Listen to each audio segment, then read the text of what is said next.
American Catholic History is brought to you by the Star Quest Production Network and is made possible by our many generous patrons. If you'd like to support the podcast, please visit sqpn.com/give.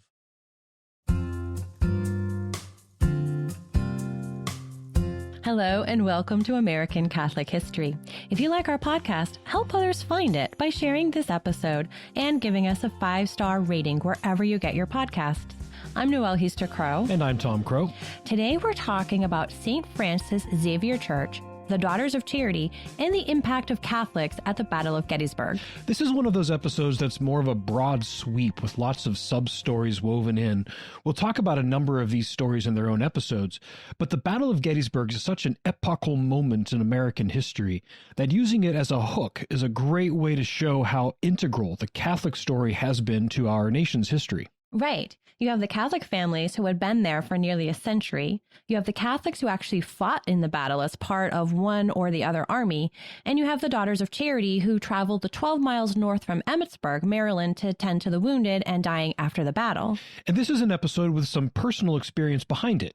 I spent a lot of time in and around Gettysburg during my 3 years in seminary at Mount St. Mary's in Emmitsburg. The main parts of the battlefields are so well preserved and protected as hallowed ground. There is a solemnity about that place. The weight of history hangs over the landscape. When Abraham Lincoln went to Gettysburg to dedicate a cemetery for the Union fallen, he said, "We cannot dedicate, we cannot consecrate, we cannot hallow this ground. The brave men, living and dead, who struggled here have consecrated it far above our poor power to add or detract." He was so right, and the consecration, as he termed it, was augmented by the ministry of care given by local Catholics and the Daughters of Charity. I had my own harrowing experience driving alone through the battlefields just after midnight many years ago. I was leaving my friends Solange and Larry's wedding reception and heading back towards Northern Virginia.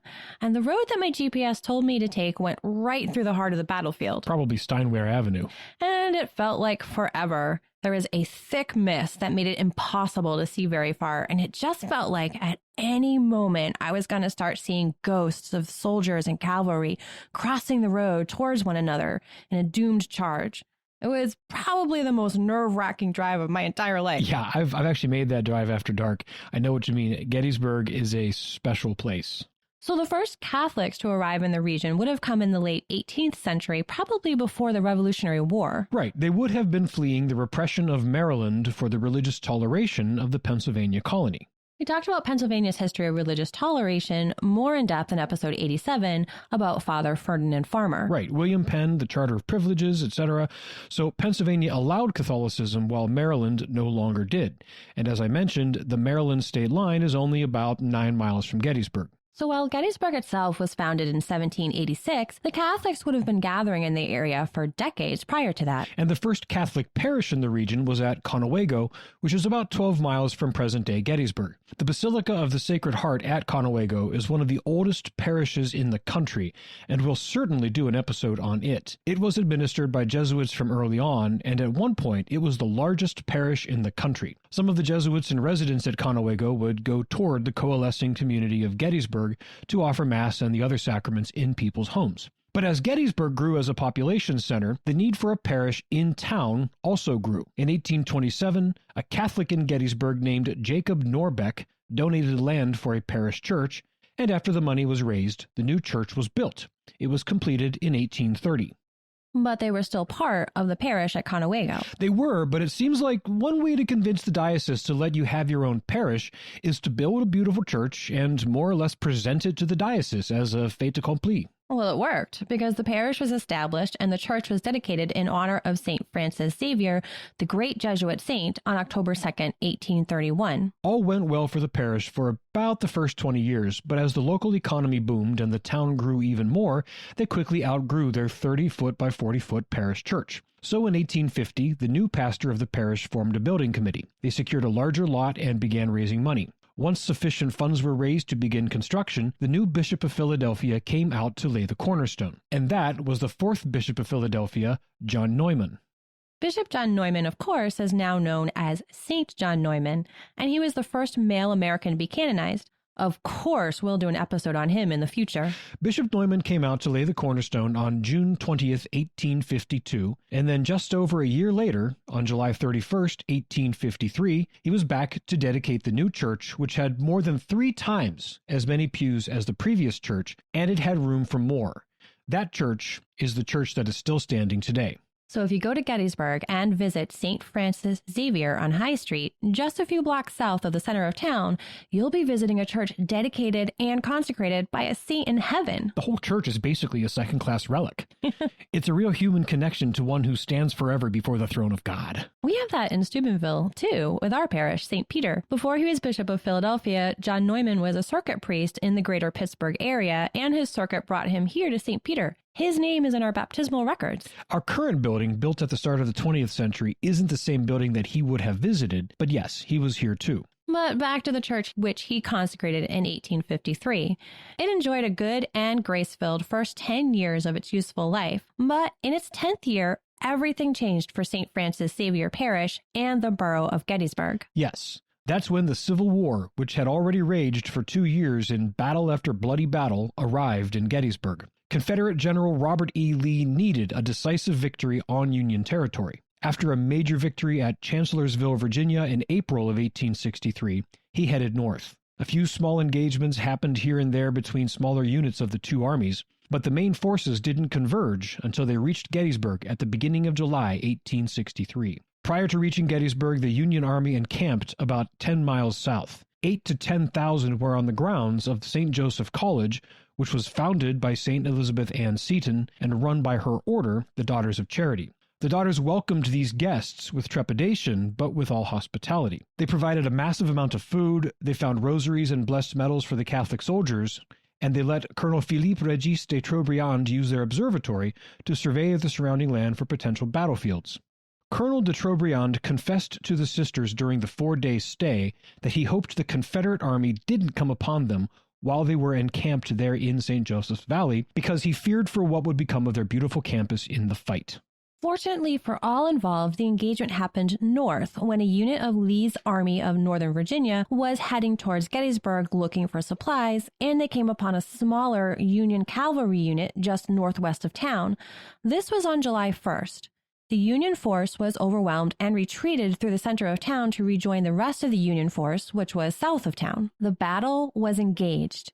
It lasted for 3 days, July 1st to 3rd. Between the two armies, about 180,000 troops fought in the farmlands, fields, forests, and hills around Gettysburg. Among those fighting were many thousands of Catholics. A large chunk of them were in the Union's Irish Brigade, which was made up of regiments mostly of Irish immigrants and the children of Irish immigrants. The Irish Brigade and its epic story will likely get its own episode, so we'll not dwell on them so much, except to say that they suffered heavy losses because, as usual, they were put where the Union commanders expected the heaviest fighting to be, and it was. One story for the ages involves the Irish Brigade and their chaplain, Father William Corby. Father Corby was a Holy Cross priest and was a well-respected chaplain. On the second day of fighting, as the Irish Brigade was hurrying toward battle, Father Corby climbed on top of a boulder and gave general absolution to the men of the Irish Brigade, telling them that they were to make an act of contrition and must resolve to get to confession as soon as they could, should they live long enough to do so. Afterward, Father Corby wrote that he had intended that act of general absolution for all, North and South, who were susceptible to it, not just for the Irish Brigade. Non-Catholic onlookers, including some like General Winfield Scott Hancock, were deeply impressed by the sense of calm and piety that came over the men due to this short ceremony, even while the battle was approaching and cannon and rifle fire were not too far distant. When the battle was over, 51,000 out of the 180,000 men involved were killed or severely wounded. It was the most costly battle of the entire Civil War. It also marked the beginning of the end for the Southern cause. It was a turning point indeed. In fact, there's a particular monument right in the center of the battlefield near a copse of trees, which is called the High Water Mark of the Confederacy. It marks the point where a Confederate unit, part of the doomed Pickett's charge, did actually break through the Union line before being beaten back on the third day of fighting. When that charge was repulsed, it was all over for the South. The war would rage on for nearly 2 more years, but the Confederacy really never had the momentum again. But none of that mattered to the wreckage that was left in and around Gettysburg. Thousands of bodies of dead and dying men were scattered across the landscape. As soon as the cannon went silent, 16 Daughters of Charity, with their chaplain, the Vincentian priest, Father Francis Burlando, rode north to offer what assistance they could. The Daughters of Charity in Emmitsburg was a sister order to the Daughters of Charity in Europe. That order was founded by St. Vincent de Paul and St. Louise de Marillac to help the poor and to be nurses to those who needed it. So while they ran a school at St. Joseph, by their founding they were also a nursing order. Another thing they had in common with their French sisters was their distinctive headdresses. Rather than a conventional veil, the daughters wore the winged bonnet worn by French peasant women. It's a striking image. But here again is another story that we will expand on in a future episode. The daughters wore eye-catching bonnets and were exceptional nurses during the Civil War. For their efforts, they became known as the Angels of the Battlefield. One sister in that first wave wrote of their arrival on the battlefield south of town, "To see the men lying dead on the road, some by the side of their horses, oh, it was beyond description. Hundreds of both armies lying dead almost on the track, so that the driver had to be careful not to pass over the bodies. Oh, this picture of human beings slaughtered down by their fellow men in a cruel civil war was perfectly awful." When they arrived, the proprietor of McClellan's Hotel in the center of town gave his parlors as a headquarters for the sisters. Father Burlando returned to Emmitsburg to bring back more sisters and supplies. He made many such trips. Once in Gettysburg, the Daughters of Charity set about visiting the battlefields and the many houses, barns, and churches that had been turned into makeshift field hospitals. One of those churches was St. Francis Xavier on High Street. From early on in the battle on July 1st, the parish had opened its doors to help care for the wounded. As the battle wore on, and in its immediate aftermath, many of the most seriously wounded were brought to St. Francis, where amputation stations had been set up. Arms and legs that were too badly damaged were sawn off and thrown in a pile in the churchyard. Inside the church, every other pew was removed to make more room to move about and place more men. They were laid on the pews and under them, in the aisles, and even in the sanctuary. They were laid so close together that it was difficult to move between them. The daughters arrived and did what they could. They cleaned wounds, which sometimes meant removing maggots, since the wounds had festered untended for so long. They changed dressings and brought food and water to those who couldn't get it for themselves.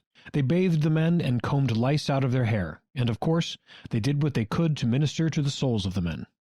One sister wrote of the experience. They lay on the pew seats under the pews in every aisle, and there was scarcely room to pass among them in the sanctuary and in the gallery. The station pictures hung around the walls, and a very large oil painting of St. Francis Xavier holding in his hand a crucifix to show the benighted pagans the sign of their redemption.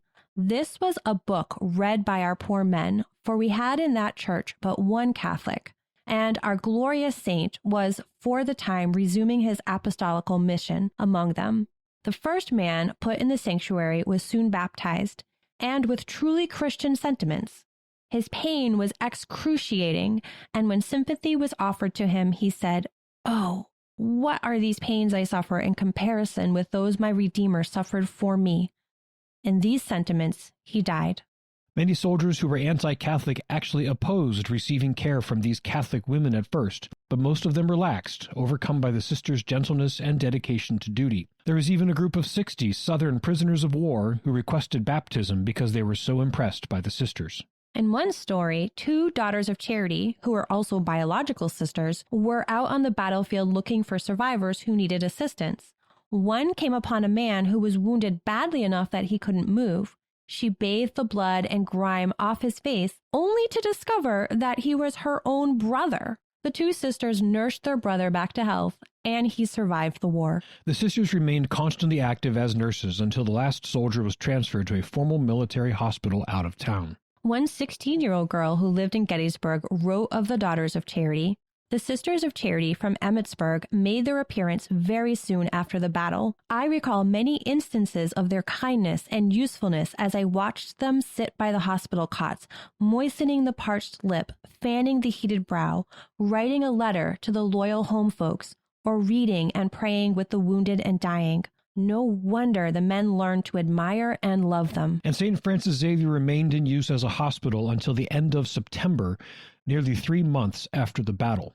But even once the final patient was removed, the church could not simply resume its normal usage. The floor had been covered with blood, water, grime, filth, and all manner of gore. The pews that hadn't been removed were in similar condition, and the ones that had been removed hadn't exactly been placed gently in storage. The church had been so badly damaged and defaced that it wasn't until January of 1864 that the parish could resume usage of its building. While waiting for their parish church to become available again, the Catholics of Gettysburg and their military guests were able to attend Mass in the home of a parishioner, Nicholas Corby. Ironically, Corby's family had fled Europe to get away from the seemingly endless wars raging on that continent, so he came to quiet Gettysburg, only to find it the site of the bloodiest battle in the history of the continent, and what's more, some of the heaviest fighting took place, including Pickett's charge, on his farmland south of town. Well, the fighting had to happen somewhere. Yeah, well, I'm sure he would have preferred that it happened somewhere else. Yeah, well, c'est la vie. Things returned to normal, or rather a new normal, as the town rebuilt and farmers, like Corby, assessed what they could do with their war-torn property. St. Francis Xavier opened a school, and after a fire which heavily damaged the sanctuary end of the church in 1894, the church was extended 37 feet, and more than 100 pews were added. After the turn of the 20th century, St. Francis Xavier and 3 other churches went to court against the United States government. All 4 had been used as hospitals and had suffered extensive damage, so they sought compensation. The government settled, and the parish got $400. Which isn't much money considering, but if you take $400 in 1863 and compare it to today's money, that should be about $8,400. So still not much. No. In the 1920s, the new pastor of the parish was Father Mark Stock. Father Stock was a native son of Gettysburg and had grown up at St. Francis Xavier. In 1923, he made a presentation to the Convention of the Knights of Columbus, appealing to them to finance the erection of a memorial at Gettysburg dedicated to all of the Catholic men who had given their lives in that terrible battle, as well as to the Daughters of Charity who had given so much in nursing the wounded and dying. His speech went over well, and in 1925 the memorial was erected, consisting of a large and impressive new facade on St. Francis Xavier Church. It includes a portico with a monumental colonnade holding up a triangular pediment. On the frieze across the front is inscribed, "For God and Country." Also included are 2 bronze tablets, one depicting a Daughter of Charity tending to a wounded soldier, and the other depicting Father Corby administering the general absolution on the battlefield. Inside the church, a stained glass window with the beatitude, "Blessed are the merciful, for they shall obtain mercy," shows 2 Daughters of Charity with their distinctive winged bonnets tending to a wounded soldier. And that facade with its tablets is still there today, along with 2 stained glass windows. Another marker to the impact of Catholics is a statue of Father Corby, erected on the very boulder from which he gave the general absolution. The Daughters of Charity of Emmitsburg returned to their college in peaceful St. Joseph's Valley, which remained a standout school for girls for many decades, ultimately closing its doors in 1973. The Daughters of Charity overall continued their ministry to the wounded of the Civil War, including at hospitals like the amazing Satterley Hospital near Philadelphia. But as we've said, those are stories for another day. You've been listening to American Catholic History on the StarQuest Production Network.